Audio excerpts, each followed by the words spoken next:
Vamos contar um pouco da história que foi inspiração para o filme Invocação do Mal 3.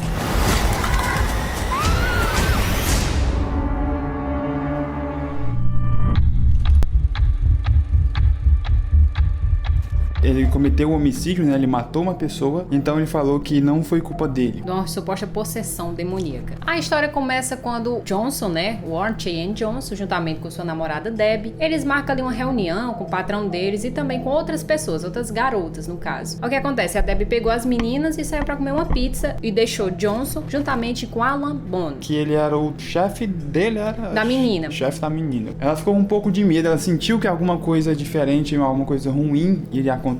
O Alan, que era o chefe da Debbie, estava muito alterado, muito embriagado e começou a brigar com o Johnson. Eles tentaram ali apaziguar a situação, mas o Alan pegou a meninazinha que estava no meio lá, que era a Mary. Não quis deixar ela sair, né? Meio que segurou pro braço. Foi um pouco mais agressivo. Foi nessa hora que Johnson, ele esfaqueou diversas vezes o Alan. Ele saiu e foi encontrado 3 quilômetros de casa e não sabia o que era que realmente tinha acontecido. O interessante é como é que teve essa ligação dos Warren, né? Dos demonólogos, né? Que participou de muitas entrevistas lá da década de 80, que eles eram muito famosos. A Lorraine falou aí que ele estava realmente possesso, né? E tinha como provar.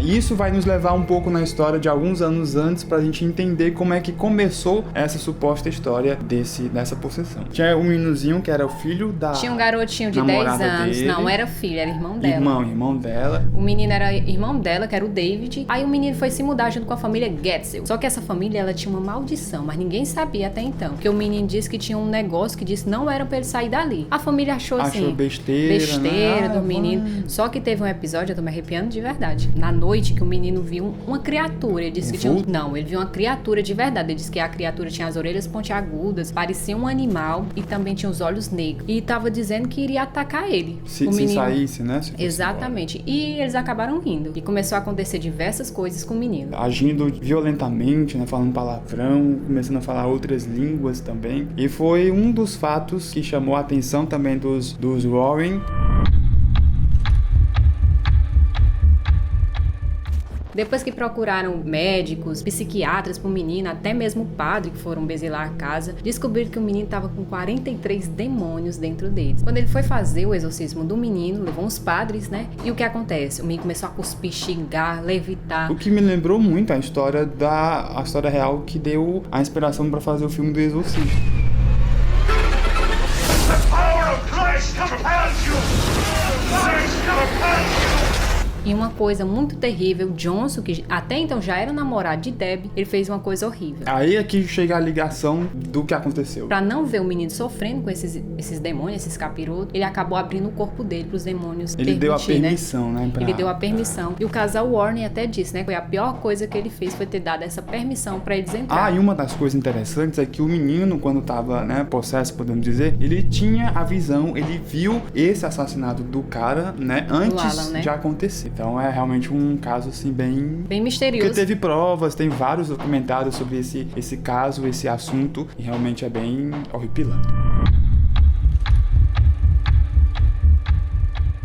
E depois que o Johnson, ele permitiu essa entrada nele, desses bichos, dias depois ele começou já a sentir, né? Ele permitiu justamente porque sentiu pena do menino. Ele sentiu né? pena do menino e pediu que o menino não sofresse. O que mais uma vez me lembra a história do Exorcista, do filme, né? Quando o padre, ele, no final de todo, ele tentou várias vezes o demônio sair do corpo da menina, da Regan, e ele, pois entra em mim, saia dela, não sei o que. É o que acontece. E foi realmente que supostamente aconteceu na vida real também. E vale lembrar também que depois disso tudo, né, de entrar no Johnson, algumas coisas começaram a acontecer com ele. A primeira foi que ele começou a ficar em transe, ficava em transe, não lembrava de nada, tinha um lapso de memória. E uma das coisas terríveis que aconteceu com ele foi que um demônio se apossou do carro dele e causou um acidente. Algo foi que a Debbie fez. O que eu achei muito interessante que esse acidente foi o que levou eles a irem para a cidade. Foi tipo assim, foi uma linha, né, que foi feita até ele chegar nessa morte que iria acontecer. Aí foram refazer a vida lá e encontraram o senhor Alan, que foi a pessoa que o Johnson assassinou. Que iria assassinar alguns anos depois. Exatamente. depois que aconteceu esse homicídio, teve então a guerra, né, do advogado, que depois que a própria Lorraine falou que ele foi possuído e tal, o advogado pegou esse argumento, né, pra defender o cara, e aí teve todo o negócio de provar e não provar. Só que o júri lá, ele não acreditou muito nessa história, né? Deu a pena de Johnson de 20 anos de reclusão. Ele, inclusive, chegou a virar piada na cidade de Brookfield por conta dessa questão de possessão e tudo mais, que ninguém acreditava. E ele teve uma vida meio que normal, assim, no meio. Inclusive, o próprio meninozinho lá, o David, ele não ficou normal. Ele teve vários problemas depois que ele teve esse exorcismo. Ele não conseguiu mais se erguer, o menino. Ficou com vários problemas psicológicos. E o caso de Johnson foi considerado um dos mais loucos, assim, da história, né? O primeiro da história a ter esse argumento como defesa. E vamos trazer de vez em quando alguns relatos aí nesses mundos sobrenaturation. E o Cine Off fica por aqui. E fui.